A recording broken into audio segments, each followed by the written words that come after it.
Добрый вечер. Это очередной стрим Nocta Live. Я его ведущий Михаил Серкели.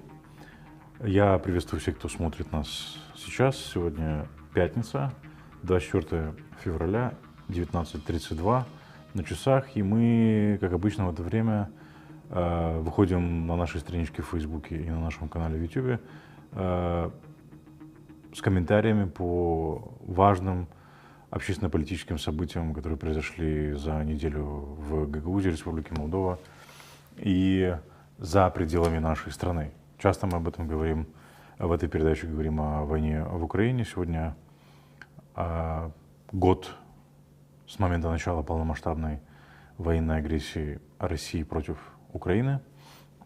И, безусловно, сегодня будет одна из тем сегодняшнего выпуска будет посвящена этому году, анализу этого года, что произошло за этот год, к чему мы пришли за этот год, да, как он начинался этот год, да, в смысле, как бы, с чего начиналась эта полномасштабная агрессия год назад.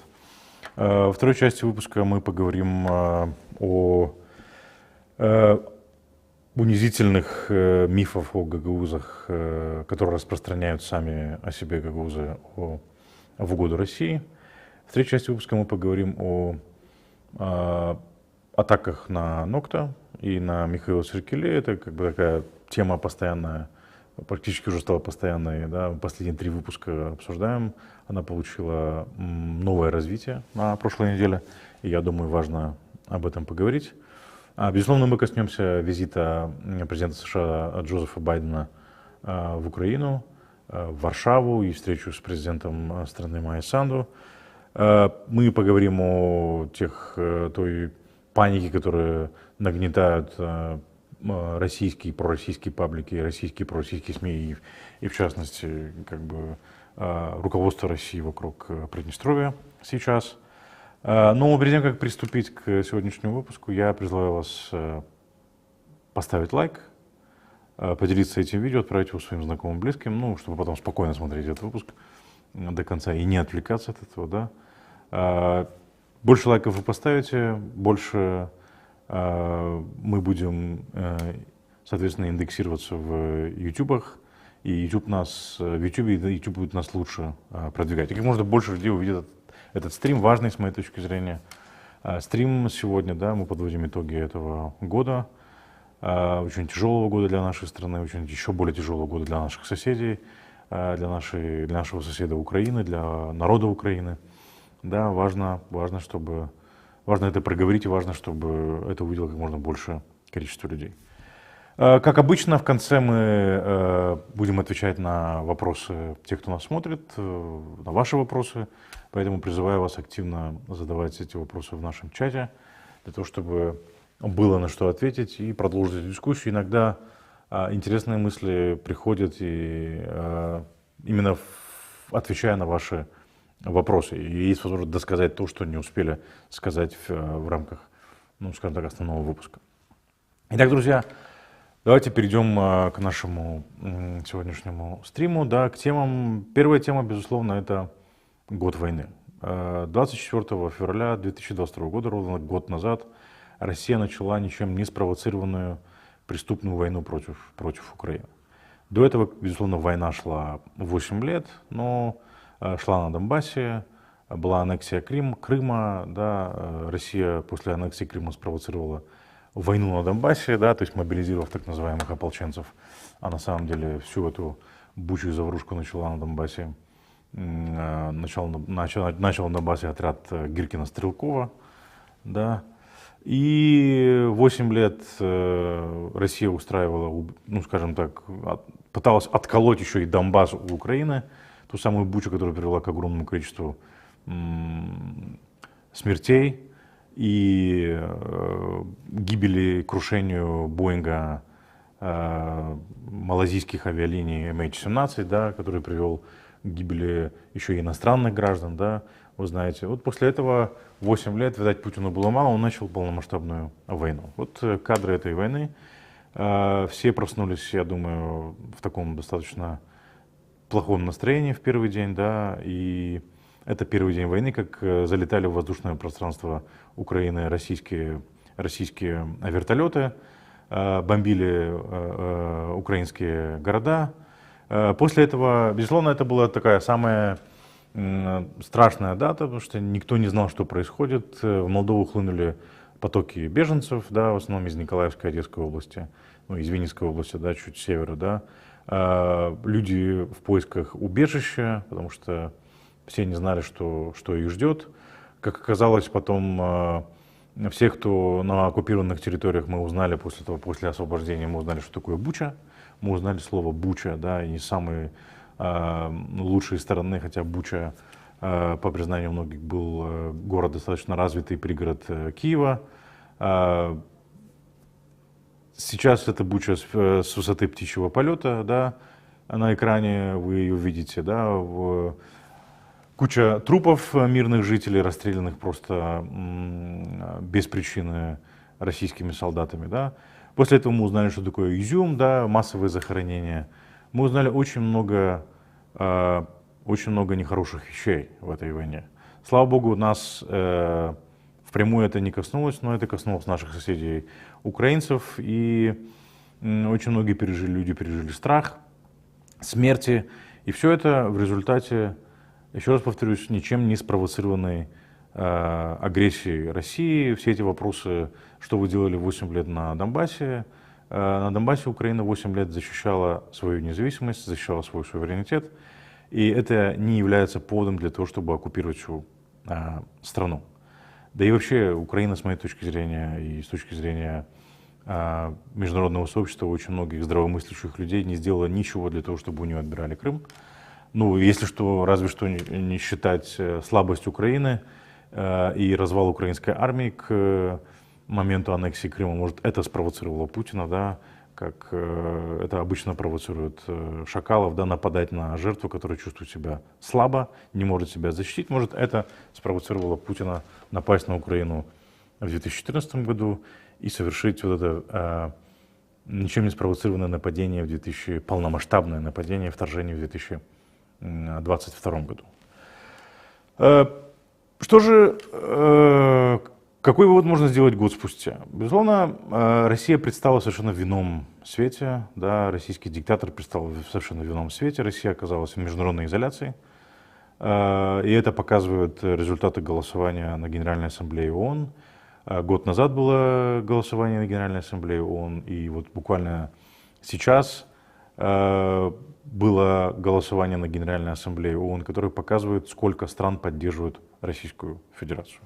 Год назад это, по-моему, были там, 5 стран, среди них Беларусь, Сирия, Эритрея, Северная Корея и там несколько воздержавшихся стран, ну, среди них которых еще и Китай, безусловно. Да? И вот год спустя то же самое, Россию поддержало всего лишь навсего 7 стран, абсолютное большинство стран на Генеральной Ассамблее проголосовали за прекращение, немедленное прекращение огня и вывод российских войск с территории Украины. Россия в полной изоляции. Год назад мы видели робкие попытки Запада, неуверенность Запада поддерживать Украину, не поддерживать Украину. Да, мы помним, что Байден обещал поддерживать, президент США Джозеф Байден обещал поддерживать украинских партизан, повстанцев. Россия рассчитывала на совершение блицкрига, и все ожидали этого блицкрига, потому что был миф о второй армии мира. Как оказалось, через год российская армия не вторая, а некоторые оптимисты в России, даже энтузиасты заявляли, что это вообще даже не вторая, а первая армия мира. Как оказалось, год спустя это и не первая, и не вторая, и не третья, а может даже и не 10-я армия мира. Вот год спустя Россия в полной изоляции, международное сообщество приняло решение поддержать Украину, имеется в виду прогрессивные страны Запада, страны демократии приняли решение поддержать Украину. Если даже и мы видели очень такую серьезную трансформацию очень многих стран. Прежде всего Германии, да, которая еще год назад, после начала полномасштабного вторжения, заявляла, что она не будет поставлять Украине летального оружия, а будет поставлять только каски, маски и там, не знаю, медикаменты. И вот год спустя Германия, которая всячески открещивалась и не хотела поддерживать Украину, поставлять Украине летальное оружие, заявила, что будет поставлять танки «Леопард-2». Наоборот, да, и мы видим посещение Украины международными лидерами, да, то есть до начала полномасштабного вторжения все ездили к Путину, да, тот же Макрон, тот же Шольц пытались его убедить. Люди, международные лидеры получали те самые оплеухи от Путина, да, там, вот эти унижения, особенно помните этот огромный стол с Макроном, да, там, километровый, можно сказать, стол, ну я тут в данном случае утрирую, конечно, да, но очень огромный стол, очень огромное расстояние. Это публичное унижение международных лидеров, которые приходили как бы и просили Путина не начинать войну, не вторгаться в Украину. И вот год спустя Путин в полной изоляции в Украину посещают мировые лидеры. Буквально перед годовщиной от этого ничем не спровоцированного вторжения в Украину посетил Джозеф Байден, продемонстрировав таким образом солидарность с Украиной и решимость поддерживать Украину до конца, до победного конца в этой борьбе за свою независимость, суверенитет и территориальную целостность. И это очень, кстати, очень большое отличие. Да? Байден не испугался приехать в Киев, в страну, которую Россия бомбит каждый день. А Путин, мы его ни разу не видели на линии фронта даже. Да? Ну, там рассказывают, что он был там на территории СВО, там, не знаю, там в Ростовской области, которая тоже считается территорией СВО.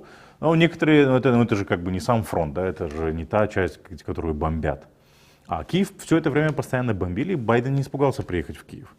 А Путин поехал, говорят, в Ростов-на-Дону, и даже некоторые утверждают, что вообще даже в Ростове-на-Дону не был, да, то есть, а просто там где-то в Подмосковье у него создали декорации, где он посетил, и таким образом отчитался перед народом, что он посетил операцию, зону ведения специальной, так называемой специальной военной операции. Это показательно, да, это демонстрирует смелость, это демонстрирует решимость, это демонстрирует уровень и масштаб личности, масштаб лидера. Да. Один развязал войну, непонятно зачем он ее развязал и боится брать на себя ответственность.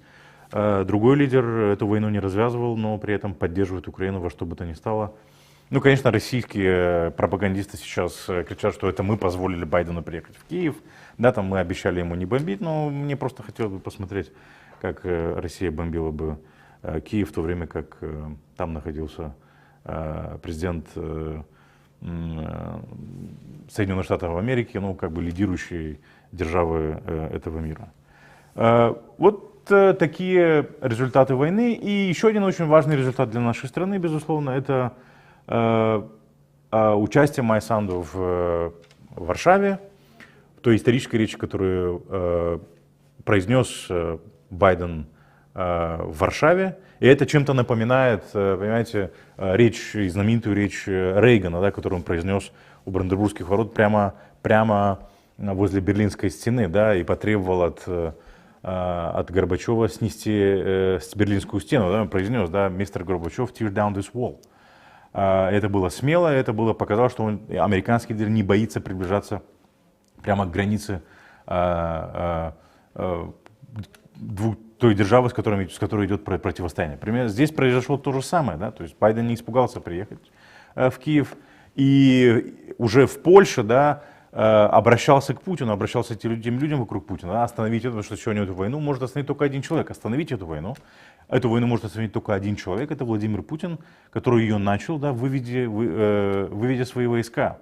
И мир не собирается останавливать эту войну, отказав Украине в поддержке и позволив Путину поглотить эту страну.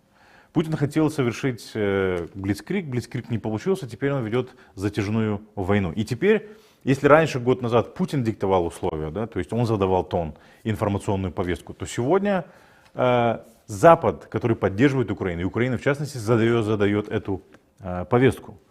Байден приехал в Киев за день или за два до речи Путина перед федеральным собранием, да, посвященной годовщине этой войны, которую начал сам же Путин, да, и Путину пришлось реагировать, пришлось каким-то образом что-то говорить. Он ничего содержательного, конечно, он не сказал, он так и не объяснил, зачем нужна была эта война и зачем необходимо эту войну продолжать. Но Байден обратился к нему и сказал: господин Путин, останови эту войну, потому что ты единственный, кто можешь остановить эту войну. Очевидно, Путин эти призывы не слышит, и вполне возможно, эти же призывы Байден доносил и обращался к окружению Путина, что если он не сможет в состоянии остановить эту войну, то, ребята, помогите вы ему остановить эту войну, потому что в этой войне нет абсолютно никакого смысла.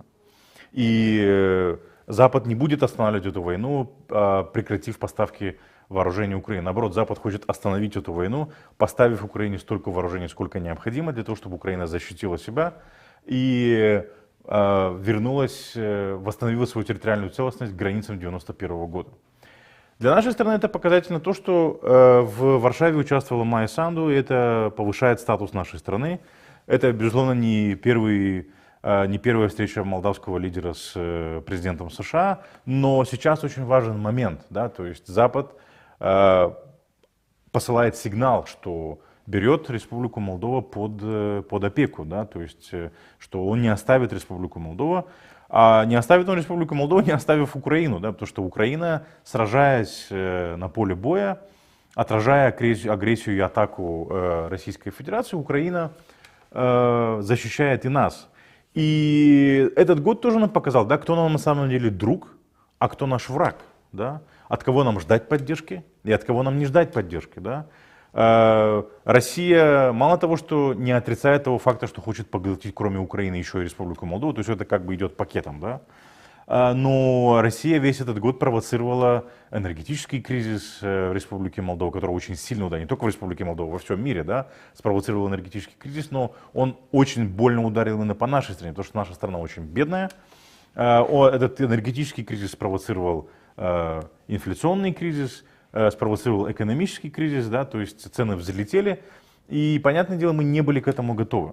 С другой стороны, Европейский Союз, да, который протянул руку помощи, выделил несколько траншей многомиллионной поддержки для того, чтобы помочь нам справиться с этим кризисом, да, помогает нам внедрять проекты по диверсификации источников энергии и готов нам помочь защищать нас, в том числе и обеспечивать нашу безопасность, да, то есть почувствуйте, что называется, разницу. И, к сожалению, единственное, еще один момент, который мы узнали о нас же самих, это вот этот раскол общества, да, то есть часть людей смотрят в будущее и понимают, где нас ждет перспектива, а часть людей, как, например, в моей родной Гагаузии, к сожалению, по-прежнему живут в прошлом, да, живут в Советском Союзе, не хотят, хотя Советский Союз развалился, не хотят смотреть в будущее, не хотят идти в это будущее, и более того, оправдывают себя вот этими уничижительными высказываниями, какими-то историческими мифами, которые рассказала нам когда-то Россия. То есть, к сожалению, большинство людей в Гагаузии, и не только в Гагаузии, да, и за пределами Гагаузии, и в Кишиневе, они есть в разных уголках нашей страны, которые живут в прошлом, которые хотят сохранить то, что невозможно сохранить, которые солидаризируются с теми, кто нам на самом деле не является другом. И это очень-очень печально, да, то есть мы должны из этого каким-то образом выбираться.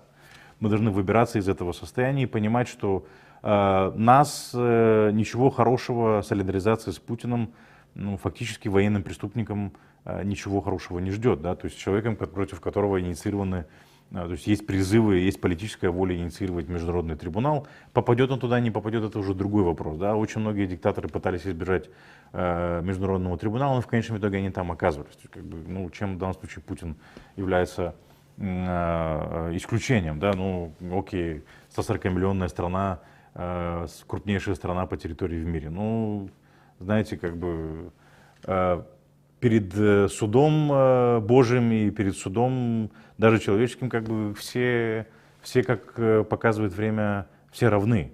Поэтому и не нужно солидаризироваться с теми преступлениями, которые совершает Российская Федерация. Нужно смотреть в будущее. К сожалению, взглядов в будущее нету. И более того, вот буквально вчера встретился с одним товарищем, да, ну, не он, не товарищ, он мне, да, просто с человеком встретился, да, на торпеде у него был, соответственно, российский, гагаузский и молдавский флаг, и флаг Республики Молдова, да, и он решил высказать мне претензию, да, что вот как бы ты, Михаил, оскорбляешь гагаузов, достаточно так агрессивно высказался, да, то есть ты оскорбляешь гагаузов, ну, видать, потому что я критикую Путина, и, видать, за то, что я критикую вот эту вот слепую любовь к Российской Федерации и к Владимиру Путину многих наших сограждан, да. И И вот меня поразила одна вещь, да, что люди верят в то, и даже был такой аргумент: Михаил, ты оскорбляешь, потому что Россия пришла и нас, гагаузов, почистила от вшей, научила нас кушать белый хлеб и нас помыла. Ну, мой ответ был, как бы, моих предков никто от шеи не почистил, они сами себя от шеи почистили, да, они умели кушать белый хлеб и до того, как пришли сюда русские, и умели, ну, мыться, да. Гагаузы, может быть, не были самой продвинутой народностью в Восточной Европе, да, но, безусловно, как бы не были настолько, скажем, не развиты для того, чтобы, ну, как бы говорить сегодня эти вещи, да. Во-первых, нужно изучить свою историю. Гагаузы пришли сюда, да, русский царь пригласил гагаузов обрабатывать эти земли, но гагаузы пришли сюда со своими орудиями труда. И учились они не у русских, а учились они у народностей, которые населяли эту территорию. Здесь жили молдаване, пришли они сюда с болгарами. Также русский царь в начале 19 века пригласил не только задунайских колонистов, но и колонистов из Габсбургской империи. Поэтому мы знаем, что на территории Бессарабии было очень много немецких колоний. Да? То есть эти люди друг друга учили. И гагаузы хорошо возделывали землю, особенно хорошо занимались скотоводством, поэтому вот это вот унижение своих собственных предков меня, честно говоря, в угоду русским, меня, честно говоря, очень сильно поражает, да, очень сильно поражает, и с этим надо что-то делать. Это, во-первых, от незнания своей собственной истории, и, во-вторых, вот эта слепая вера в русского царя, который дал нам землю. Во-первых, он землю нам не дал, да, позволил здесь жить. Давайте назвать вещи своими именами. В России тогда существовало крепостное право, и землей в начале 19 века и вплоть до 1862 года владело либо государство, либо помещики. Гагаузы не были ни государством, ни помещиками. Да. Как бы в частную собственность они землю тогда не получили. Да, потом, после отмены крепостного права, они могли получить землю в собственность, но, как мы знаем, правила были очень жесткие, да, и возможность получить землю в частную собственность в Российской империи были, ну, скажем так, достаточно сложные. И вот это вот незнание истории порождает такие мифы, да, и вот в эти мифы мы поверили, эти мифы мы приняли, да, и мифы, которые унижают прежде всего наших предков, и мы их распространяем, оправдывая нашу любовь, ну, в данном случае не мою, да, а я имею в виду большинства жителей Гагаузии, оправдывая свою любовь, вот эту слепую любовь к России и нежелание разбираться, да, то есть как, где Россия поступает правильно, где поступает неправильно. Нужно разделять зерна от плевел. Да, была история, были в истории черные пятна и белые пятна, да, то есть белые полосы и черные полосы.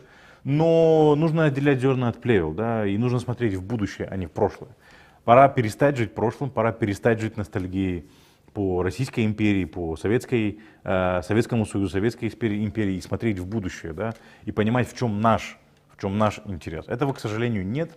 И, к сожалению, война в Украине нас ничему не научила. Украинцев научила защищаться, украинцев научила ценить жизнь, консолидировала нацию и строить новое государство. Часть в нашей стране, часть общества, ну, как минимум половина, с моей точки зрения, по-другому взглянула на Россию и поняла, что наш единственный шанс выжить и развиваться это в Европейском Союзе, но часть общества, ну, примерно тоже, наверное, половина, да, пока еще живет в прошлом. И с этим нужно что-то делать, это нужно преодолевать. Но, в принципе, как бы мы и помогаем это все преодолевать вот этими передачами, нашими стримами. И единственное, что могу сказать, нужно лучше читать историю и лучше узнавать историю, да, и развенчивать те исторические мифы, которые нам навязала сначала Российская империя, потом Советский Союз. Особенно о румынском периоде нашей истории, да, кто бы что ни говорил, кто бы как ни ненавидел румынский период нашей истории, но тут я не могу не сказать, да, что вместе с королевством Румынии на территорию Бессарабии пришла демократия, да, гагаузы, болгары, молдаване, все немцы, те, кто проживал на этой территории, получили возможность выбирать своих представителей, выбирать свои местные органы власти. В Российской империи не было такой возможности. Сюда пришел всеобуч, да, обязательно сначала 4 класса, 7 классов, потом 7 классов образования. И очень многие гагаузы стали получать высшее образование в Ясах, в Бухаресте и так далее. Я не к тому, что они не имели возможности получать это образование в Российской империи, но по переписи 1895 года в Бессарабии грамотных было, ну, не так много, да, ну, по-моему, меньше 20%. и это очень мало, да, поэтому как бы лучше нужно знать свою историю и не относиться к своим предкам так унизительно, как это делают очень многие здесь, оправдывая таким образом любовь к России. Дальше еще один момент, на котором хотелось бы остановиться, да, который я забыл упомянуть, да, то есть который тоже демонстрирует, к чему пришла Россия, к чему пришла Украина, да, это, опять же, да, навязывание повестки. Да. Россия дошла до того, что не может защитить Приднестровье, да, и уже вынуждена кричать вовсю и обвинять Молдову и Украину там, в каких-то попытках дестабилизации обстановки в Приднестровье. Вот сегодня утром практически все паблики, ну, пророссийские паблики в Республике Молдова, не в Приднестровье, кстати, да, а в Республике Молдова пестрили сообщениями, что Украина и Молдова готовы оккупировать Приднестровье или там вторгнуться в Приднестровье. И заходишь на приднестровские паблики, они пишут, ну, как бы все в штатном режиме, пункты пропуска на участке молдавской границы там, вдоль Приднестровья работают в штатном режиме, как бы ничего не происходит. А пророссийские паблики здесь, вот там хотят вторгнуться, не знаю что, понимаете, Россия таким образом показывает, что она не способна защитить Приднестровье. И пытается обвинить Украину и Молдову в развязывании там чего-то. А для чего это делается? Это делается для того, чтобы развязать панику в Приднестровье и развязать панику здесь. Республика Молдова несколько раз, руководство Республики Молдова не просила Украину помогать. Украина, в свою очередь, всегда заявляет и неоднократно заявляла, что она готова помочь Украине. В том случае, если Украина готова помочь Республике Молдова разрешить Приднестровский вопрос, в том случае, если Республика Молдова это попросит. Республика Молдова, руководство Республики Молдова не просило Украину и вряд ли попросит Украину решить этот вопрос, там, не знаю, введением своих войск. Ну, зачем это нужно, да? Зачем нужно? Потому что это создаст дополнительные проблемы сейчас, а эти проблемы никому не нужны. Ни Украине, ни Республике Молдова, ни тем более самому Приднестровью. Поэтому зачем нагнетать эту ситуацию, мне не совсем понятно. Ну, понятно, с одной стороны, потому что, во-первых, они показывают свою неспособность, и Российская Федерация неспособность защищать эту территорию. И очевидно, что в Приднестровье тоже очень многие понимают наверняка, что, сделав свою ставку на военную силу со стороны России, они по большому счету прогадались, да, потому что есть Гагаузия с одной стороны, и здесь в Гагаузии позволяют себе на уровне риторики гораздо больше, чем в Приднестровье. Почему? Потому что, как сказал один из наших гостей программы «Цены свободы», Александр Фленке, да, Гагаузия в рамках юридического права Республики Молдова, то есть имеет официальный статус, признанный статус, да, автономии, да, оно в легальном поле Республики Молдова и пользуется международными легальными и правовыми инструментами.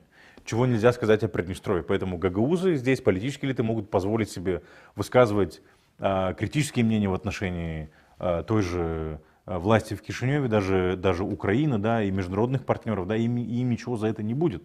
Потому что они защищены законом, который позволяет и защищает право свободу слова.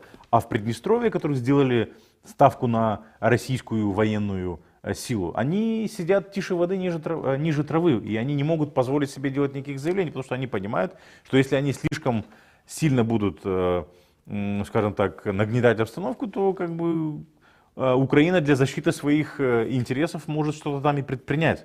Поэтому 30 лет спустя, да, после войны на Днестре, ситуация показывает, что ставка на военную силу Российской Федерации, она себя не оправдала. И она не дает возможности Приднестровью защищать свои интересы. Да? То есть, как бы, и Россия показывает, что она не способна защитить Приднестровье. Она единственное, что может сделать, она нагнетает обстановку, пытается спровоцировать панику на правом берегу, на левом берегу, и таким образом спровоцировать гуманитарный кризис в Республике Молдова, что не есть хорошо. Но, еще раз повторюсь, показывает неспособность и бессилие грубой силы, которую применяет Россия сегодня. Следующий момент. Что хотелось бы еще отметить? Это об унизительных мифах Гагаузии я уже сказал, да, вот это незнание истории, да, которое очень мешает нам развиваться, да, вот эта вот жизнь в мифах, я думаю, с этим надо что-то делать, и этому должны способствовать средства массовой информации, и этому, конечно, должно способствовать общественное телевидение Гагаузии, которое, к сожалению, не выполняет свою функцию. И мы плавно переходим, можно сказать, к следующей теме, третьей теме. Это вот эта вот непрекращающаяся эпопея атак на меня, на моих журналистов со стороны ГРТ, которая уже продолжается, не знаю, там 3 недели. Вот вчера даже целую пресс-конференцию организовали в Кишиневе, 4 активиста, да, которые выступили в защиту ГРТ. Мы не допустим 4 ноунейма в мире журналистики, да, организовали пресс-конференцию и сказали, что они не допустят закрытия ГРТ. Ну, во-первых, все мы, взрослые люди, прекрасно понимаем, что никто не собирается закрывать ГРТ, никто не закроет ГРТ, Координационный совет не закроет ГРТ, и нет таких полномочий у Координационного совета закрывать ГРТ. Более того, это общественное телевидение региона, и никто не возьмет на себя даже такую политическую... Во-первых, нету инструментов в законодательстве, которые позволили бы закрыть ГРТ, а во-вторых, никто не возьмет на себя такую политическую ответственность. И на ГРТ это прекрасно знают, и руководство Гагаузии это прекрасно знает, просто начинают нагнетать обстановку. Начинают нагнетать обстановку, понятное дело, это атака на независимые СМИ Нокта. Почему это происходит, я скажу чуть позже, но давайте вернемся к этой пресс-конференции. Коллеги, если можно, выведите, пожалуйста, на экран эту пресс-конференцию. 4 ноунейма, да, это все результат чего? Да, помните, да, я сделал пост про то, что референдум 2014 года было большим обманом, да, я не буду сейчас повторять в эфире то, что я написал. Это было большим обманом, и задался вопросом, а что люди получили, гагаузы получили от этого референдума, да, то есть таможенного союза нету, и вот этот отложенный статус, который обещали гагаузам, за который голосовали те, кто вышел на референдум, как он может быть обеспечен, да? Он не может быть обеспечен, я объяснил почему. После этого была та самая передача, я говорил об этом в одном из прошлых выпусков, та самая передача, где меня да, обливали грязью там один депутат, председатель общественной телерадиокомпании ГРТ, его соратник и ведущая, да, с ними в унисон там практически, да, пела. После этого мои коллеги из Кишинева, неправительственные организации, Ассоциация независимой прессы и другие неправительственные организации в области СМИ выступили с заявлением, где солидаризировались со мной и призвали ГРТ сменить руководство, да, потому что с этим руководством допускаются такие вещи, которые нарушают деонтологический кодекс и нарушают законодательство Республики Молдова. После этого Координационный совет, вернее, Совет по телевидению и радио, который возглавляет Лилиана Вицу, да, отреагировал на эту декларацию неправительственных организаций из Кишинева и начал мониторинг не всего ГРТ, а именно только этой передачи «Обсуждаем вместе», которую ведет Ирина Караман, да, где там целый час меня чехвостили. И вот после этого запустилась кампания Нина Демогла, новая ведущая этого телевидения, которая раньше была ведущей на ТВЦ-21 и была кандидатом партии ШОР на выборах в парламент и главой ячейки партии ШОР в Гагаузии, да. Она запустила кампанию «Руку прочь от ГРТ». Наши дедушки и бабушки это ГРТ строили. Какие дедушки и бабушки строили, мне не совсем понятно, но да, ради бога, да. Если Нина Демогла так знает историю, это ее право. Значит, «Руки прочь от ГРТ», еще раз повторю, и потом Виктор Петров, кандидат промосковский, поддержал ее, потом еще кто-то поддержал, в общем. И вот пресс-конференция. Вышли 4 ноунейма в мире журналистики, и тут возникает сразу вопрос, да, кто эти люди? Один какой-то Костыркин, да, которого обвиняют и проходил проверки, да, по обвинению и по подозрению в разжигании дестабилизации ситуации, да, в стране. Это вот главный редактор, вот этот Костыркин, да, тот главный редактор «Блокнот Молдова», какая-то девушка непонятно откуда-то взявшаяся, да, зарегистрировали организацию Free Voice of Moldova, да, то есть не имеет отношения ни к Гагаузии, ни к ГРТ, сказать, что какие-то там звезды в мире журналистики, ну, тоже не скажешь, да. И вот Степан Перрон, ну, как бы главный медийный, не знаю, там, пират Гагаузии, который уже много лет работает его кабельные сети, которые пиратским образом берут, просто воруют контент и его ретранслируют, нарушая законодательство Республики Молдова, нарушая соглашение между той же Российской Федерацией и Республикой Молдова, да, возглавляет какой-то центр, независимый центр журналистики, который он сам возглавляет, он сам там работник, и как бы он не объединяет ни журналистов, ни средства массовой информации. И вот они собрались, и опять же, эта же пресс-конференция была посвящена не столько защите ГРТ, сколько, опять же, обливанию грязью, в частности, ну, меня, ну, мой односельчанин, да, как бы знает, ну, в селе многие друг друга знают, и начал на всеобщее обозрение, как бы, выносить, там, не знаю, наши с ним какие-то взаимоотношения когда-то были, которые когда-то были. Зачем это нужно? И вот возникает вопрос, чего бояться на ГРТ? Действительно ли боятся того, что ГРТ закроют? С моей точки зрения, еще раз повторюсь, они не боятся того, что их закроют. Это ГРТ никто не собирается закрывать.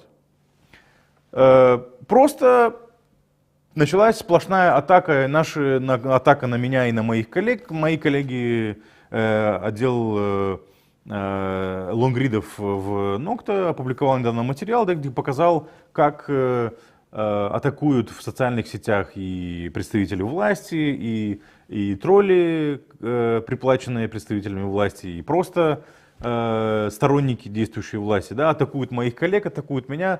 И это такой вал атак, публичной травли начался, да, в отношении Нокта, в отношении меня. И почему же это происходит?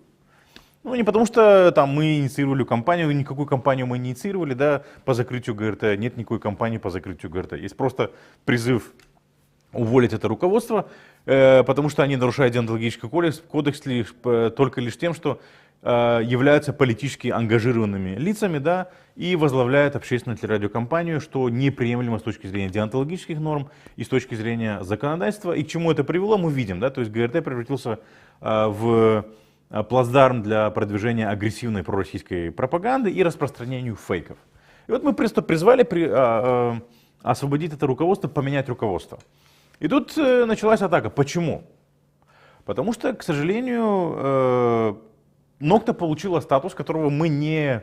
Почему, к сожалению, объясню почему, к сожалению, да, которого мы получать не собирались и к этому статусу не стремились. Выполняя свою функцию независимого СМИ, Нокта, я и мои коллеги, мы в принципе как бы почему-то так сложилось, что выполняем еще и роль гражданских активистов и как-то так превратились в единственный оппозиционный голос в Гагаузии. Не буду называть нас оппозиционерами, потому что мы не политики, мы на власть не претендуем, но как бы единственный оппозиционный голос в Гагаузии.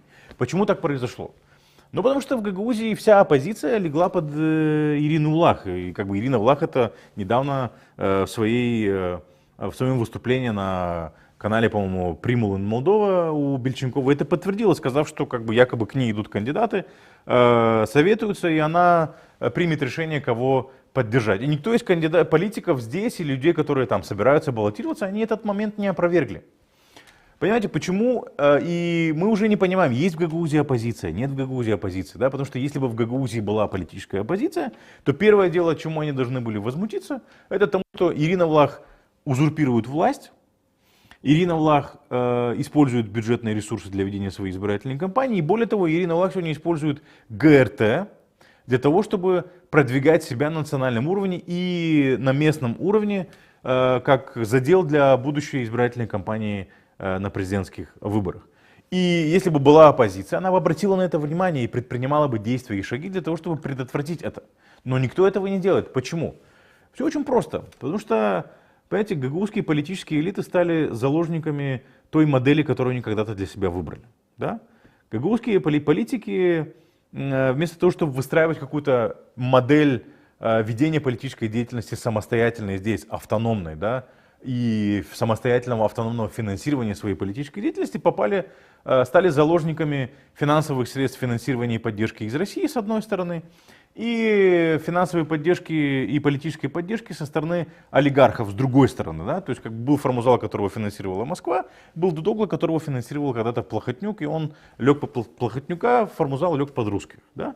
А Ирина Влах, которая замкнула на себе поддержку и Москвы, и олигархов, и Плохотнюка. Да? То есть как бы и с той, и с другой стороны. И эти люди, попав в зависимость с одной стороны от молдавских олигархов, с другой стороны от русских, которым выгодно то, чтобы Ирина Влах находилась у власти как можно дольше и использовала бюджет Гагаузии, средства и ресурсы Гагаузии для продвижения своей политической карьеры на национальном уровне, потому что продвигая свою политическую карьеру, наш продвигает еще и интересы своих спонсоров, своих политических покровителей, да. Вот эти люди, попав в эту зависимость, они не могут критиковать Ирину Уллах, потому что их патронам, их боссам невыгодно, чтобы оппозиция в Гагаузии критиковала Ирину Уллах. Потому что если бы, еще раз говорю, если бы в Гагаузии была настоящая оппозиция, то она предпринимала бы все шаги для того, чтобы предотвратить вот эту вот узурпацию власти, которую мы видим в Гагаузии со стороны Ирины Уллах, в виде аккумуляции и использования бюджетных ресурсов Гагаузии в целях своей предвыборной кампании и использования этого общественной телерадиокомпании, которая финансируется из бюджетных средств в целях своей предвыборной кампании. И вот поэтому началась на нас атака, потому что мы единственные, кто об этом говорит. И единственные, кто об этом не просто говорит, но постоянно привлекает на это, обращает на это внимание. И таким образом мы девальвируем ту самую оппозицию, которая по сути и оппозицией-то не является. Понимаете? И это очень-очень-очень плохо в Гагаузии сегодня. И это нужно, такое поведение политиков нужно прекращать, предотвращать, но практически некому это делать. И поэтому, с моей точки зрения, атака началась на нас, на единственные практически, мы сами этого мы не желали этого, да, то есть этого статуса для себя. Мы работаем, выполняем свою работу как независимые СМИ, но так получается, что мы обращаем внимание на общество, на те вещи, на которые не обращает внимания оппозиция, которая должна обращать на это внимание, и они должны быть фронтменами этого процесса. Но они этого не делают. Они сидят, лапки подняли и занимаются подтанцовкой. Они все мальчики и девочки на подтанцовке у Ирины Уллах. Понимаете? А Ирина Уллах использует канал. Ирина Уллах, кстати, канал, который принадлежал Ирине Уллах, СТВ-ХД, закрылся, наскока мы понимаем. Да? То есть как бы, его больше нету в сети, он больше не транслирует. Мы проводили расследование «Медиа Императрицы», где показали, какими медиаресурсами владеет Ирина Уллах в Гагаузии. Среди этих медиаресурсов был канал СТВ-ХД, который вещал в кабельных сетях. И этого канала больше нет. И я понимаю, почему нет, зачем Ирине Уллах тратить свои деньги, если есть ГРТ. Это 8 миллионов лей бюджета целый год, это штат журналистов, которые просто-напросто в новостях Ирину Уллах представляют как чуть ли не, понимаете, богиню, да, то есть как бы мать Терезу, мать-спасительницу. Зачем ей тратить деньги на содержание частного канала, если есть под боком общественный канал, общественное телевидение, которое просто обслуживает Ирину Уллах политически, мочит тех, кто оппонентов Ирины Уллах, в том числе и партию ПАС, партию действия и солидарность. Посмотрите, во что превращают ведущие ГРТ интервью и передачи с участием депутатов партии ПАС. Недавно было... Это просто ужас. Они просто делают эту передачу, они делают ее неконструктивной. И интервью с Причином вообще это, понимаете, пример того, как нельзя делать интервью. Удалили, да, кстати, и вот мне коллеги подсказывают, удалили его из YouTube, да, его невозможно просмотреть, но люди, которые его видели, просто увидели и обнаружили, что это просто, верх непрофессионализма, и это просто ангажированность журналистов, которые мочат, извините за такой сленг, да, политических оппонентов Ирины Уллах. При этом в новостях представляют Ирину Уллах как, там, не знаю, там, мать Терезу. Понимаете, Ирина Уллах использует, с одной стороны, бюджет Гагаузии, эти все покатушки по стране и концерты, и ГРТ. И оппозиция, которая, народное собрание, политики в народном собрании, да, те люди, которые называют себя оппозицией. И, в принципе, как бы это очень хорошая тема для того, чтобы продвигать свой политический имидж, но они почему-то не пользуются этим. Они пользуются этим по очень простой причине, потому что одни зависят от русских денег, от денег из России, другие зависят от денег олигархов, да, и выстроились в очередь одни к олигарху Плохотнику, в данном случае другие к Москве, понимаете, и ждут указаний. А указаний критиковать Ирину Уллах не поступало, потому что нахождение Ирины Уллах как можно дольше в кресле Башкана выгодно и России, и олигархам, потому что она как бы очень хорошо удовлетворяла и обслуживала интересы и тех, и других. Понимаете, зачем эту Ирину Уллах убирать с кресла Башкана как можно дольше. Поэтому я, еще раз повторюсь, я считаю, что она будет сидеть у власти настолько долго, насколько ей это нужно. Никто в Гагаузии этому не сопротивляется. Единственный, кто об этом говорит как бы громко и постоянно, это мы. Народное собрание после того, как возник кризис, пока не собралось, не отреагировало, да, потому что кризис политический существует, непонятно, что будет с явкой, но все делают вид, что ничего не происходит. Понимаете? И в этой ситуации, естественно, Нокта звучит как единственный оппозиционный голос. И, понятно, есть попытка заткнуть этот голос. Поэтому началась эта травля. Господа, не старайтесь, не получится. Понимаете, мы как выполняли свою работу, как независимая пресса, так мы и будем выполнять свою работу. А политикам я рекомендую прекратить, ну, те, кто как бы до сих пор критиковал Ирину Влах, ее и критикуют, да, то есть, ну, просто задуматься о том, что вы политики, а не мальчики на подтанцовке или девочки на подтанцовке там, да, и заняться своими прямыми обязанностями, представлять интересы своих избирателей, своих людей, которые вас избирали и делегировали, потому что я уверен, что не в их интересах использование бюджета Гагаузии и использование ГРТ в целях предвыборной кампании Ирины Влах.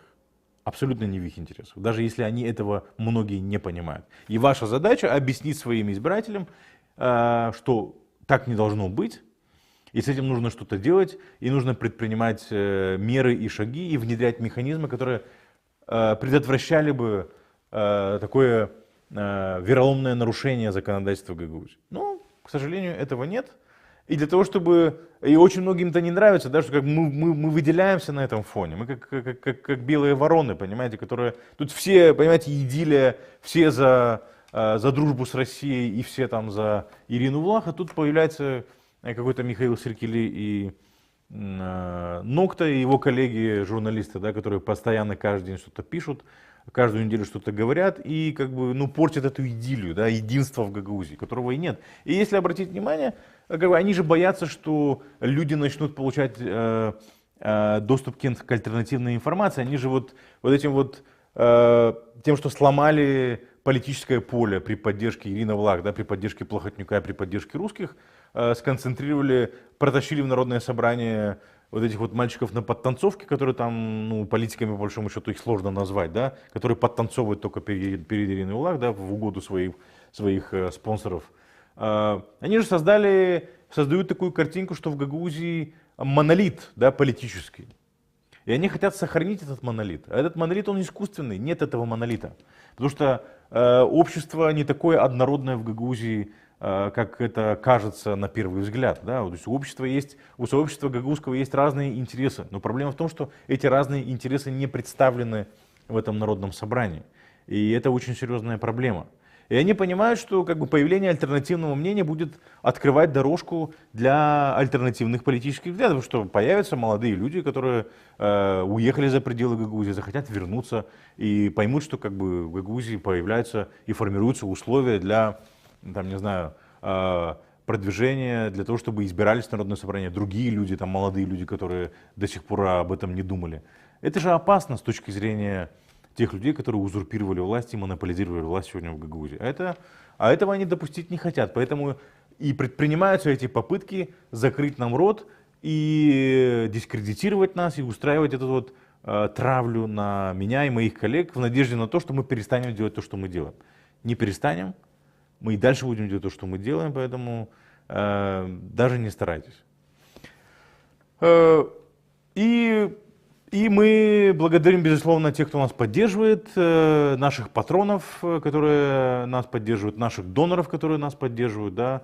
Это и посольство США, это и посольство Нидерландов, это Европейский Союз, это и правительство Швеции. Да. То есть как бы все, кто выделяет нам деньги, это и правительство Германии, да. Все, кто выделяет, это и Национальный фонд поддержку демократии, Европейский фонд поддержку демократии. Все, кто нас поддерживает, им огромное спасибо, потому что без вашей поддержки мы бы не смогли вести свою деятельность, и без вашей поддержки в Гагаузии не было бы свободных голосов, и создавалось бы впечатление, что здесь ситуация безнадежная. Да?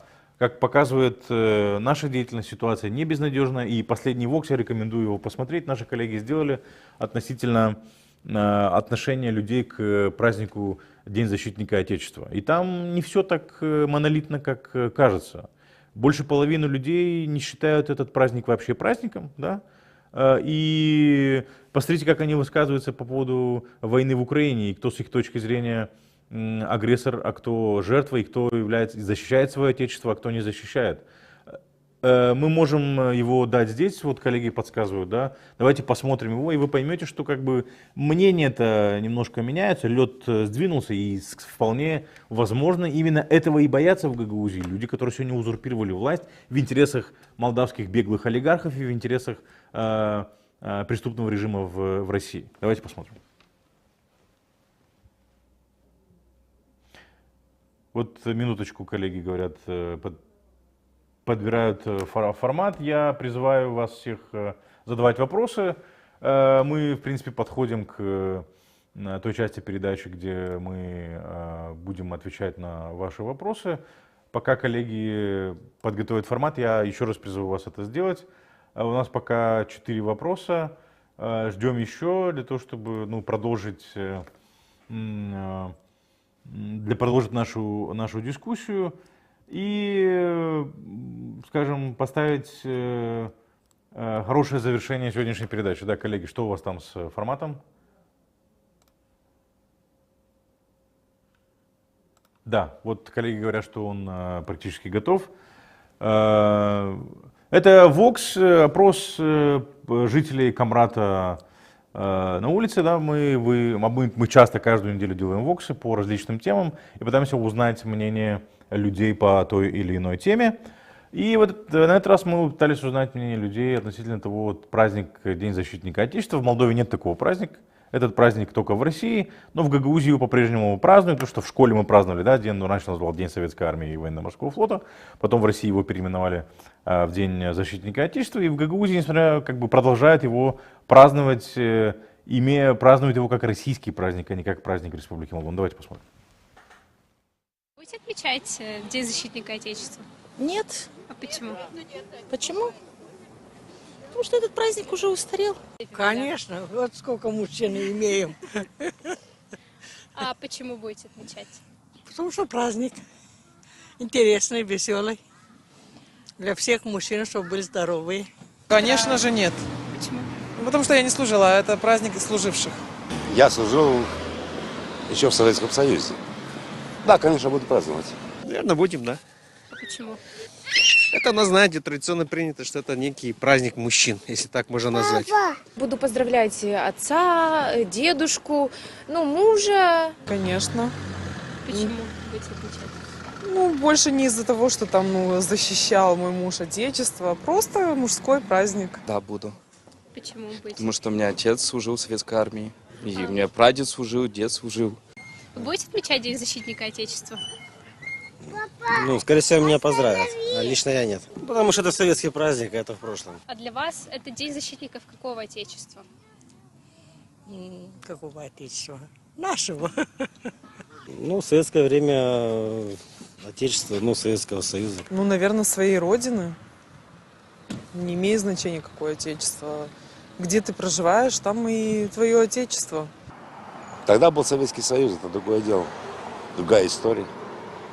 А сейчас могу быть защитником Молдовы. Раньше, наверное, думали, что это страна, родина. Сейчас для меня, например, это моя семья. Ваше отношение к этому празднику как-то изменилось после 24 февраля прошлого года, когда началась война? Конечно. А как изменилось? Даже очень, потому что Россия стала агрессором. Не знаю, я его и до этого особо не праздновал. Да, конечно. Мы уже не в Советском Союзе. Нет.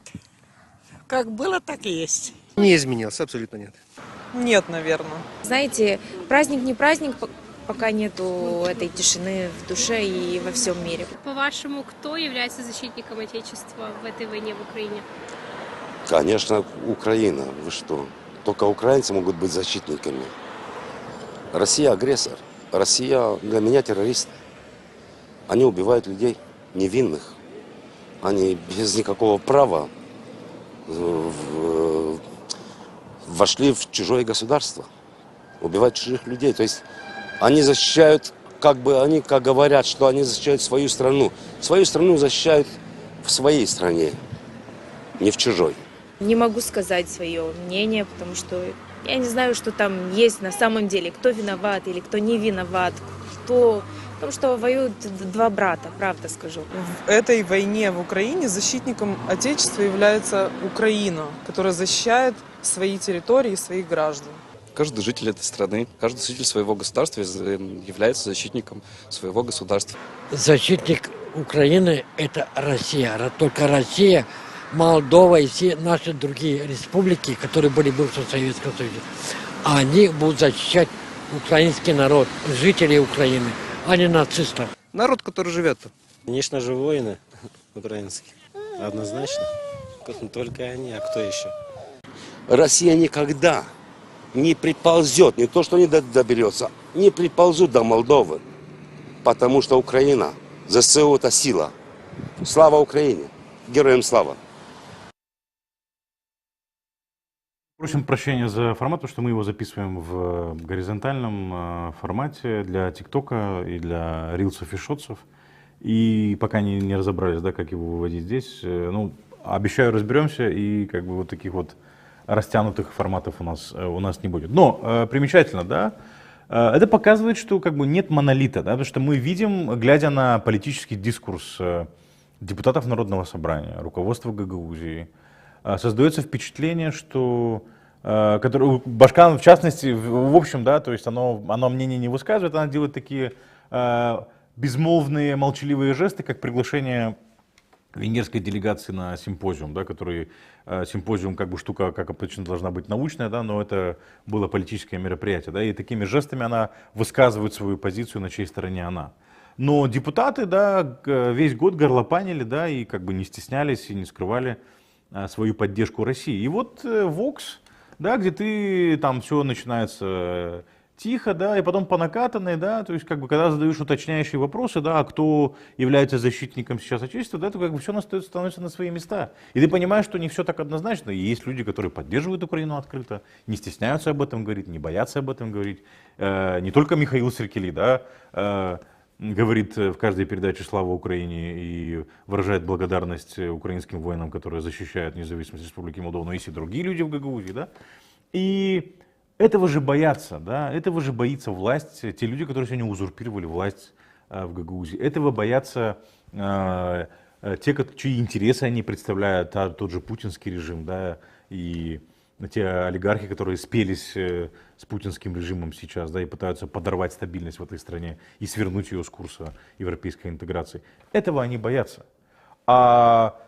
И мы, как независимые СМИ, даем таким людям надежду, да, что как бы не все потеряно, да, что есть и другие голоса, они слышат эти голоса в эфире, они слышат эти голоса в информационном пространстве и понимают, что они не одни. И это дает им уверенность и дает им смелость говорить со своими родственниками, говорить на улице с прохожими и не скрывать свою позицию, не стесняться этого.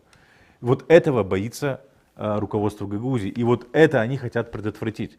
И вот этой атакой на меня, на моих коллег, на вот этой публичной травле, да, то есть показать, что ребята как бы чужие мнения в Гагаузии не приемлятся, да, и вот эти вот русскомирцы, да, которые останавливают меня по улице высказать свою претензию, они же как бы претензии, что ты как бы портишь картину, ты против Гагаузии, ты оскорбляешь гагаузов. А чем я оскорбляю гагаузов? Тем, что я высказываю свое мнение, которое оно есть, да, то, что я поддерживаю Украину, да, и критикую путинский режим. А что, какое отношение путинский режим и Россия имеет к гагаузам? Они же там, что гагаузы живут здесь земля гагаузов, мы со своей землей, со своим будущим определились.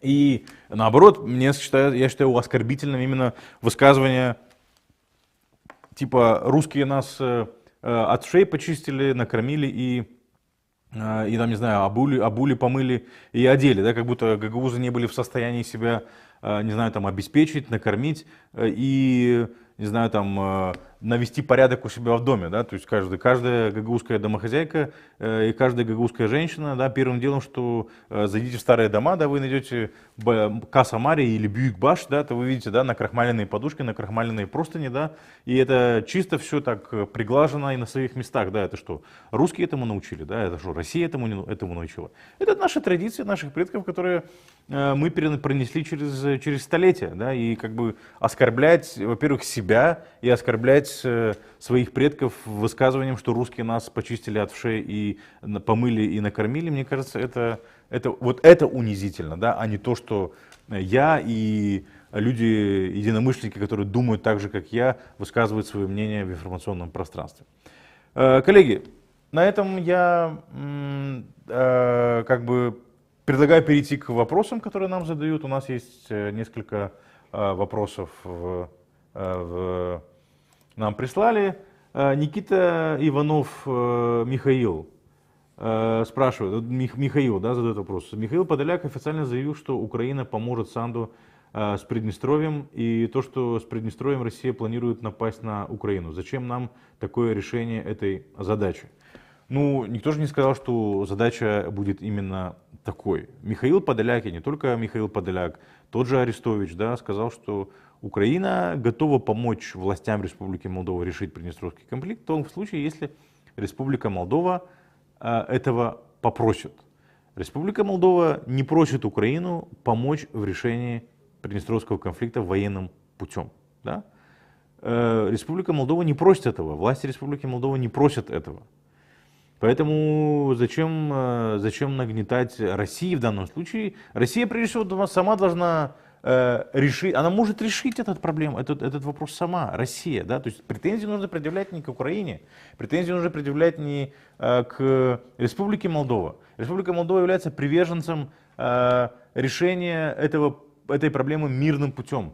Украина сейчас воюет в своей стране против России. Россия оккупировала территорию Приднестровья, да, то есть как мы можем, какое еще отношение мы можем требовать от Украины к Приднестровью? Да, они не трогают Приднестровье, без просьбы Республики Молдова они туда лезть не будут, они это уже сказали, да, но мы должны понимать, что там находится для Украины угроза, да, там ограниченный контингент российских войск, российские миротворцы, так называемые, которые по большому счету являются тоже частью российской армии, да, и Россия может решить эту проблему и исключить все эти спекуляции и разговоры одним очень простым движением, да, то есть вывести свои войска с территории Приднестровья, деоккупировать Приднестровскую территорию. Опять же, как и в случае с войной в Украине, так и в случае с Приднестровьем, ключ находится в руках России. И Россия, если хочет этого разрешения мирным, без создания проблем и приднестровцам, и нам, и Украине, просто пускай выведет эти войска оттуда. Тем более Россия обязалась вывести эти войска в 1999 году на саммите ОБСЕ в Стамбуле. Вывести свои войска оттуда, вывести своих миротворцев, которые давно миротворцами не являются, и вывести с территории Приднестровья тот арсенал вооружения, который хранится в Колбасной. Да? Это может сделать Россия, это обязана сделать Россия, Россия обязалась это сделать, но Россия этого не делает. Поэтому я думаю, в данном случае нужно предъявлять претензии больше к России, а не к Украине и к Молдове. Украина и Молдова не предпринимают никаких действий по отношению к Приднестровью. Да? То есть Украина сказала, что поможет только в том случае, если это попросит Республика Молдова. А Республика Молдова не просит, и Республика Молдова, с моей точки зрения, резервирует за собой право предпринимать какие-то действия, обращаться к тем или другим. Но этого, как мы видим, она не делает. И мы являемся, руководство Республики Молдова является, я не отношусь к руководству, да, но мы, Республика Молдова в данном случае, да, и это было на протяжении очень многих лет, декларировали, что являются приверженцами разрешения этой проблемы мирным путем. И мирно она может разрешиться только в том случае, если Россия выведет оттуда свои войска и выведет оттуда арсенал вооружения. Штефанеску Людмила спрашивает. В соцсетях рекламируют, естественно, за бабло призыв молодежи Гагаузии на митинг с требованием правительства оплатить платежи. Денежку откуда поступила? От Шорика или от Путлера? Ну, как бы Шорик, Путлер, Шорик же не свои деньги тратит, Шор в данном случае, да, как бы, и как бы понятное дело, что Шор стал главным политическим партнером Путина в Москве, в смысле в Молдове, да, и его партия главные прокси России в Республике Молдова. И все эти протесты, естественно, это пророссийские протесты, и они оплачиваются в том числе, не исключу, что они оплачиваются из России, не из того же украденного миллиарда, который украл Шор. Однозначно нет. Да? То есть деньги поступают с другой стороны, и молодежь они подкупают этими же деньгами. Поэтому я думаю, правительству Республики Молдова и спецслужбам нужно заняться этим вопросом. Ну, они, в принципе, уже предпринимают. Да? Перед прошлым митингом, помните, да, в пятницу, по-моему, да, были проведены обыски у активистов партии Шор, конфисковали там 3 миллиона лей, 50 тысяч евро и 60 тысяч долларов. Да? То есть, как бы, достаточно внушительная сумма, да, для протеста. Ну, вот они продолжают, если в этом духе будут продолжать правоохранительные органы, они таким образом исключают возможность финансирования и подкупа молодых людей, да, и коррумпирования молодых людей. Иван Иванов спрашивает: приветствую, Михаил. Хотелось бы узнать мнение по поводу кандидатуры нового премьера Речана. Почему именно он? Не связано ли это с надеждой президента на то, что он сможет закрутить гайки?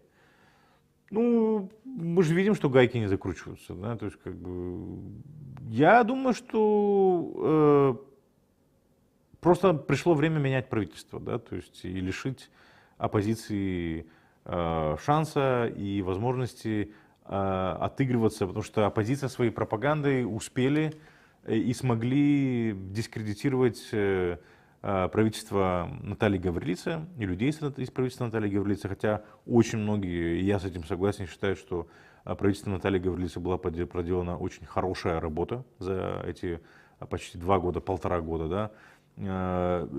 Правительство справилось с энергетическим кризисом, правительство справилось с инфляцией, да. И это правительство столкнулось с огромным количеством вызовов. Ни одно правительство Республики Молдова с такими вызовами не справлялось, никогда, не встречалось никогда, и не было возможности даже протестировать, справятся они или нет. Это правительство руководило страной фактически в состоянии войны, да, то есть у соседей шла война, и эта война никак не могла не сказаться на нас. Она, безусловно, сказалась на Республике Молдова, что бы там ни говорила Ирина Влах у Бельченковой. Да? То есть, да, она заявила, что война на нас никак не влияет, и не война виновата в энергетическом кризисе, что является неправдой. Да? То есть, безусловно, эта война повлияла, и Наталья Гаврилица сделала свою работу, ее правительство сделало свою работу. И тут же Спыну, кто бы что про него ни говорил, ну, как бы контракт же был подписан, не самый плохой контракт с «Газпромом», который был возможен. Да? Но оппозиция успела дискредитировать, и нужно было сменить это правительство. И это новые лица, которым дают новые лица, свежие, да, и лишают возможности оппозицию дальше критиковать правительство за то, что Майя Санду ее не меняет и держится, вцепились за власть пальцами. Никто не вцепился, люди спокойно ушли, освободили место, пришел новый премьер, часть правительства поменялась, убрали Литвиненко, который вызывал. И обратите внимание, да, убрали людей этим действием, да, убрали людей, которые вызывали больше всего раздражения. Ну, с моей точки зрения, не столько из-за своей деятельности, может, каких-то неудач, сколько из-за того, что правительство все за эти 1,5 года, не правительство, а оппозиция за эти годы, пророссийская оппозиция и пропаганда просто формировала, нагнетала обстановку, да, и дискредитировала деятельность правительства. Вот поменяли правительство и показали, что не цепляются за власть. Юрий Пукалев спрашивает: Михаил, почему после всего пережитого во время сталинизма гагаузы не сделали вывод? Ну, мне сложно ответить на этот вопрос. Почему не сделали вывод? Ну, понимаете, ну какой вывод они могли сделать? И кто бы сделал этот вывод? Советы, большевики уничтожили сначала образованную часть, прослойку гагаузского сообщества, да, это репрессиями 1940-1941 года. Потом пришли обратно, начали точные репрессии, ну тоже опять же, да, начали арестовывать, это же аресты, они же продолжались, да. Массовые только мы знаем только в 1949 году, да, во время депортации в ночь с 5 на 6 июня, да, но до этого же тоже были точечные аресты, да, там, примаров, судей, не знаю, там, полицейских, оно же не прекращалось. И не забывайте про голод 46-47 года, это рукотворная трагедия. Это никакая не засуха, да, засуха была, но она не привела бы к такой трагедии, что первая засуха была на территории Южной Бессарабии, и до этого были засухи. Но ни одна засуха не приводила к такой величайшей трагедии, потому что люди даже при засухе могли накопить себе, не знаю, там, пшеницу и еды на запасов на зиму. А тут рукотворная трагедия, потому что у людей отобрали все. И больше всего от голода 46-47 года на территории Бессарабии пострадали именно южные села. Гагаузские, болгарские села, да, от 30 до 60% населения погибло. И кому нести эту память? И люди, кстати, об этом не говорили, да, то есть в советское время боялись об этом говорить. И люди, пережившие депортации, тоже боялись об этом говорить. Люди практически об этом не говорили, не рассказывали об этом своим детям, не рассказывали об этом своим внукам. Да. Уже потом, когда чуть расслабилось, да, все, Советский Союз развалился, режим ослаб, уже что-то там рассказывали. Да, то есть дедушка моей супруги, который там 8 лет провел на Колыме, он рассказывал, только показывал путь, да, по карте, да, как он добирался с Колымы до дома. Но он ничего не говорил про там... это самое, про те издевательства, те унижения, через которые он прошел, и никто об этом не рассказывал, да. И, кстати, очень многие говорят, что вот наши дедушки и бабушки рассказывали нам про, там, какие плохие были румыны. Вот эти люди, которые родились в румынское время, для которых королевство Румынии не было врагом, а было государством, где они родились, получили образование, они ничего не говорили. Они не говорили ничего хорошего, они не говорили ничего плохого. Да? Говорили, может быть, плохо те, кто родился в царское время, да, которые прошли через Первую мировую войну, да, и во время румынского времени ждали возвращения русских. И они получили возвращение русских в виде большевиков, которые истребили от 30 до 60% населения. И вот истребив 30%, это рукотворная трагедия. Потом это депортации. Ну, просто некому было передавать это, писать книги об этом, да, то есть, ну, практически же никто книг не написал. То же самое произошло с крестьянством в России, да, то есть больше всего от большевиков и от Сталина пострадали крестьяне в России и в Украине. Но память о ГУЛАГе оставили только в основном интеллигенты, такие как Солженицын, да, такие как Шаламов, такие как Кирсновская, да, и Ефросинья, да. А крестьяне же не оставили это, то есть это люди, которых истребили, там, не знаю, там, раскулачили 8 миллионов, 10 миллионов, по словам самого Сталина, крестьян в России. Больше всего они пострадали, но они же не оставили свидетельства об этом. Вы читали книги о раскулачивании крестьян или мемуары каких-то крестьян? Нет, здесь тоже были в основном крестьяне. Кому оставить эти мемуары, кому передать эту память?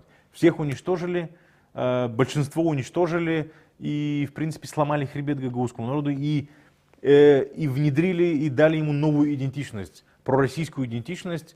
И с этой идентичностью гагаузский народ полюбил русского царя и Советский Союз еще большей силой, понимаете? И в этом трагедия, да, трагедия гагаузов, да, что, во-первых, пережили через это и полюбили того, кто заставил пройти через это, понимаете? И это очень-очень плохо. И руководство Гагаузии ничего не делает, потому что они представляют интересы современных необольшевиков и нео-НКВДшников и ГБшников, понимаете? И в этом трагедия тоже.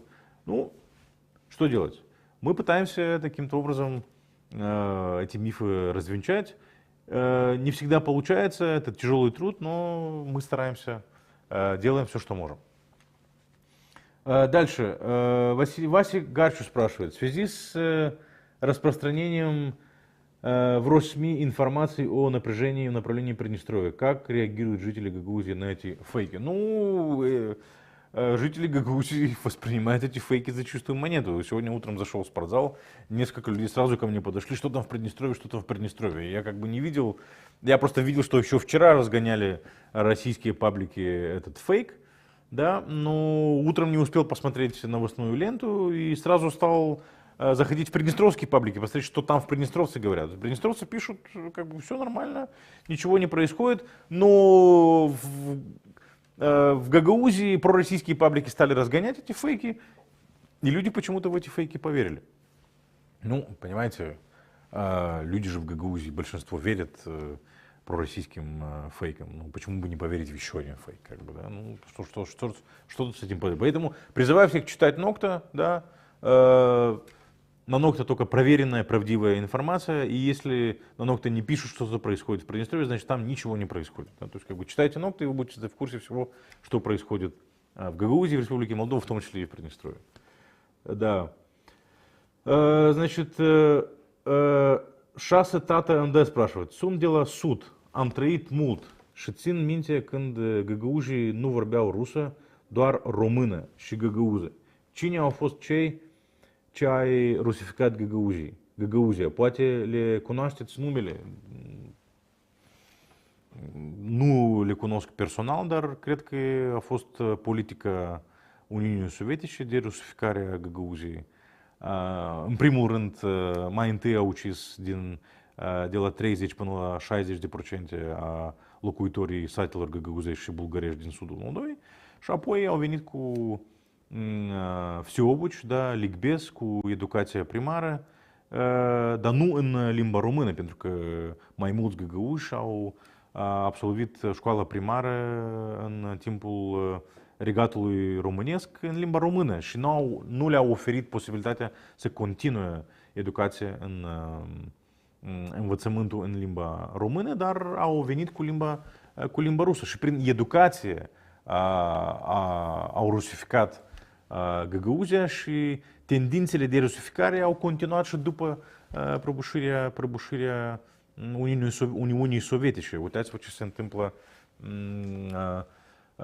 în Comitetul Executiv și Adunarea Populară. Până acum nicio decizie, nicio lege, nicio hotărâre a Comitetului Executiv și a Bașcanului și a Adunării Populare nu au fost traduse în limba găgăuză, deși conform legii locale, noi în Găgăuzia avem 3 limbi oficiale. Limba română, care se numește moldovenească conform legii, da? Limba rusă și limba găgăuză. Deci autoritățile din Găgăuză pot să alege din acei 3 limbi o limbă ca limbă de lucru. Dar toate documentele oficiale, toate hotărârile autorităților publice locale trebuie să fie traduse în toate 3 limbi și trebuie să fie publicate în canon expres în toate 3 limbi. Dar până acum ele sunt adoptate, elaborate și publicate doar în limba rusă. Și iată, politica de rusificare a Găgăuziei a dat un rezultat și ea continuă către găgăuși. Găgăușii continuă această politică de rusificare și fără Uniunea Sovietică și fără Rusia. Iată un exemplu de, știți cum, un proiect foarte, o istorie de succes, da, să zicem așa. Din punctul meu de vedere e o istorie de nesucces, dar pentru găgăuși, da, dar pentru cei care au inițiat politica de rusificare este o istorie și un exemplu de succes. Mai departe, да, Константин Кужуклу спрашивает. Битирин бе яланжи var orada Gagavuz.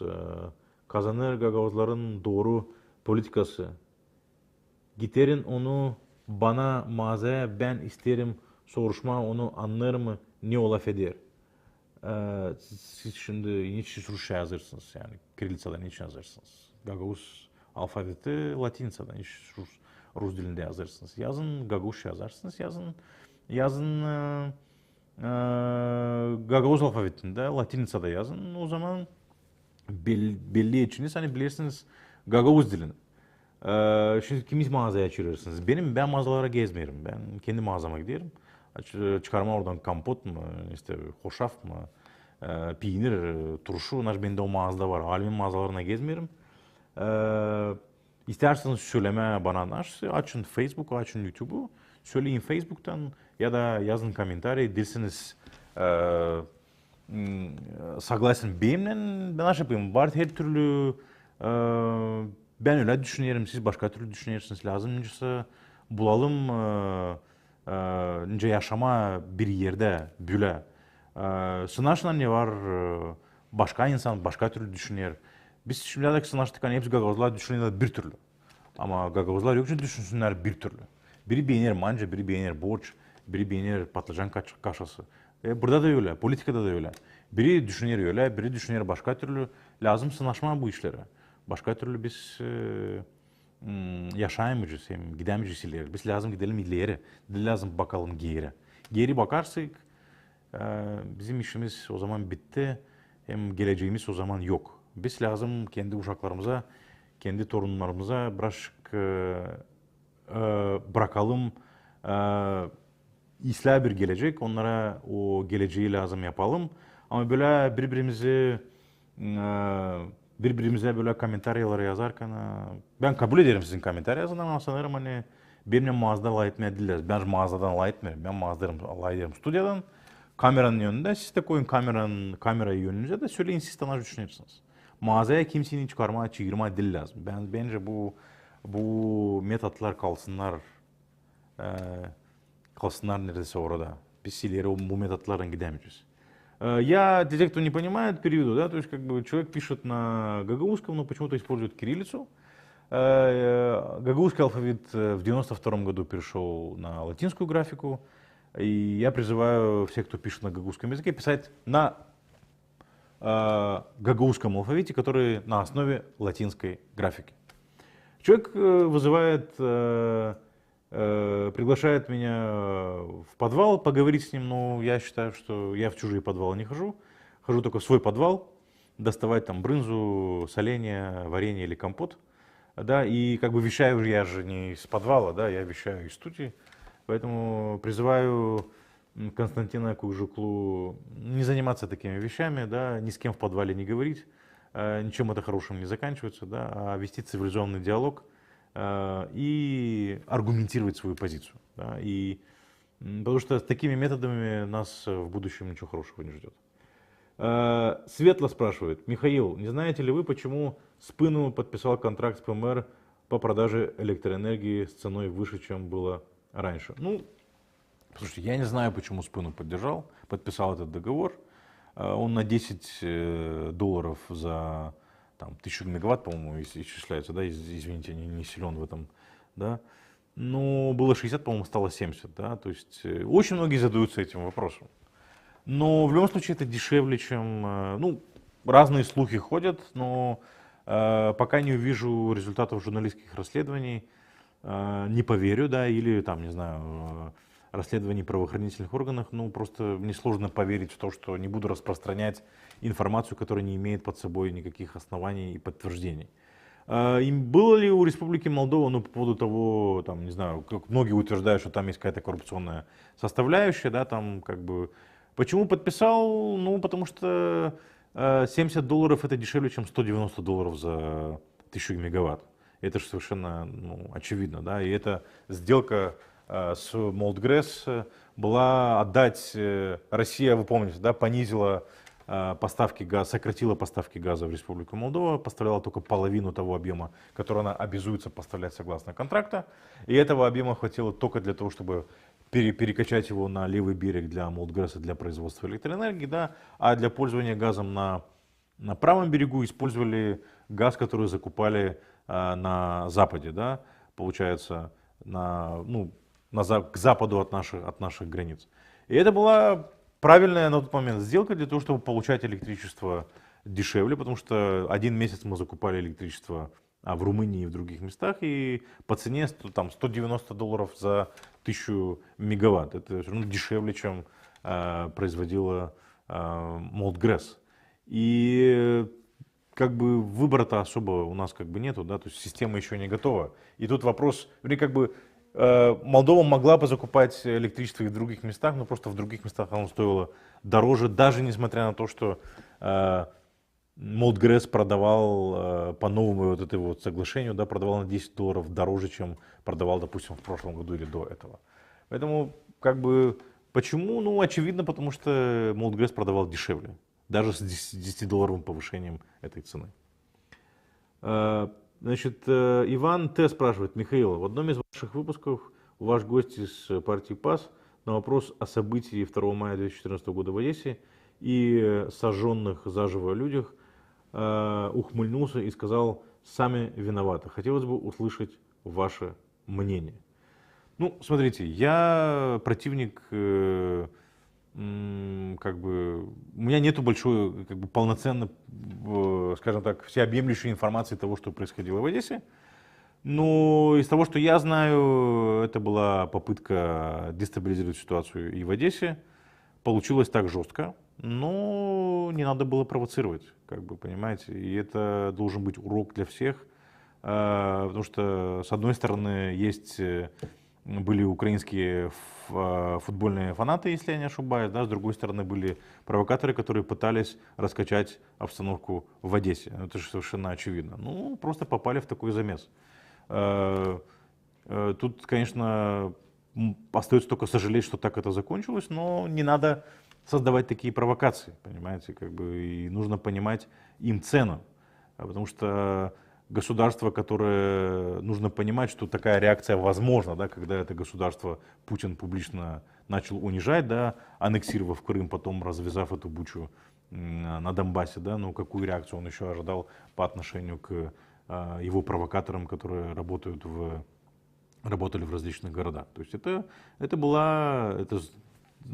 знак отчаяния, как бы, да, и тут нужно понимать, что есть определенная цена, и не нужно провоцировать людей на это. Как бы. Еще раз сожалею, что такое произошло, что такая трагедия случилась, но тут, опять же, не люблю это слово, но обвинять только Украину в этом и тех людей, которые это совершили в Одессе, да, кто как бы поджег этот дом профсоюзов, думаю, не стоит, потому что там была очевидная провокация и попытка раскачать ситуацию в Одессе, да, используя пророссийские настроения в Одессе, которые были на тот момент, сейчас их гораздо меньше, но на тот момент они были вплоть до 2022 года, да, там выигрывал, по-моему, мэром Одессы стал кандидат от партии ОПЗЖ, это Медведчука, да, то есть пророссийские настроения в Одессе были достаточно сильны.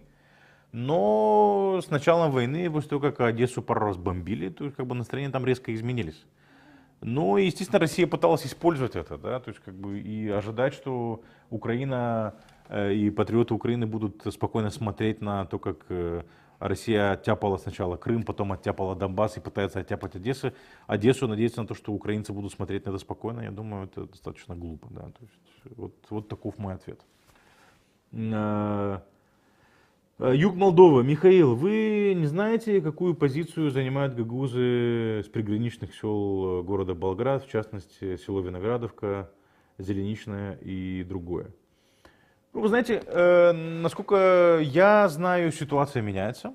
Безусловно, там тоже очень сильны пророссийские настроения в этих гагаузских селах, это не секрет. Но ситуация меняется. Допустим, там сейчас идет процесс переименования этих сел. Я так понимаю, что вот в Болграде была попытка и удачная попытка переименовать Виноградовку в Курчу. Это пока решение оформляется, но было голосование в Болградской, из того, что я знаю, да, объединенные территориальные громады, да, то, что Виноградовка, гагаузское село, историческое название Курчу, оно входит в объединенную территориальную громаду Болграда. Там была инициатива переименовать, исходила от группы лиц, в том числе Иван Капсаун, наш коллега, часто выступает у нас, да, и пишет для нас. Была инициатива переименовать село Виноградовка, дать ему историческое название Курчу. И это голосование прошло вчера, если не ошибаюсь, в Болградской раде. И, значит, оно прошло, этот вопрос прошел. И также идет процесс переименования улиц. И не только в Виноградовке, да, историческое название Курчу, но и в самом Болграде. Переименование, как бы, голосованием в Раде Болградской этот вопрос только не решается. И после решения, принятого в Болградской Раде, это решение направляется дальше в Раду украинскую, да, и Украинская Рада должна уже принять решение по переименованию села Виноградовка, но процесс пошел. И, безусловно, там нет такого большинства, как в гагаузских селах Республики Молдова.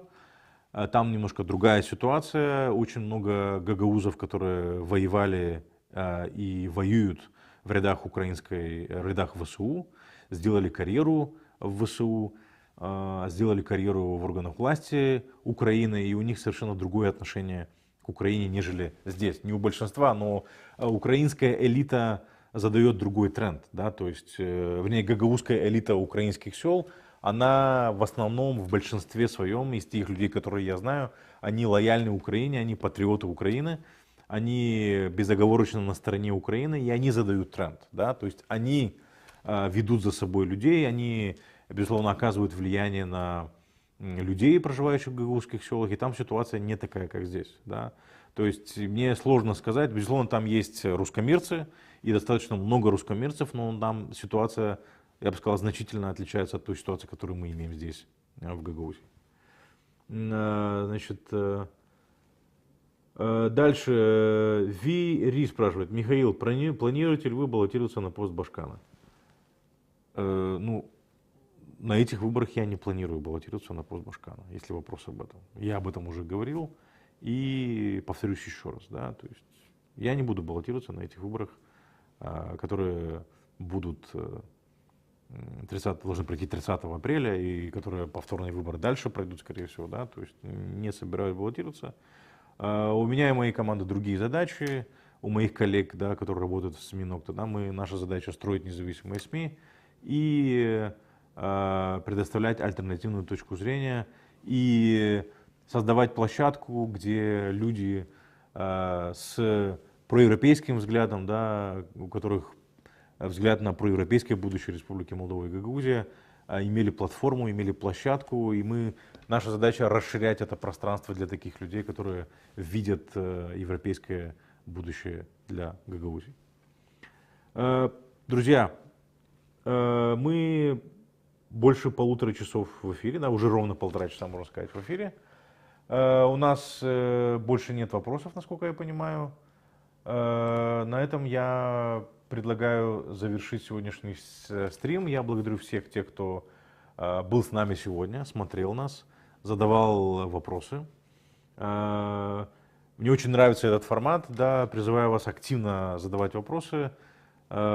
И таким образом есть такая обратная связь с нашей аудиторией.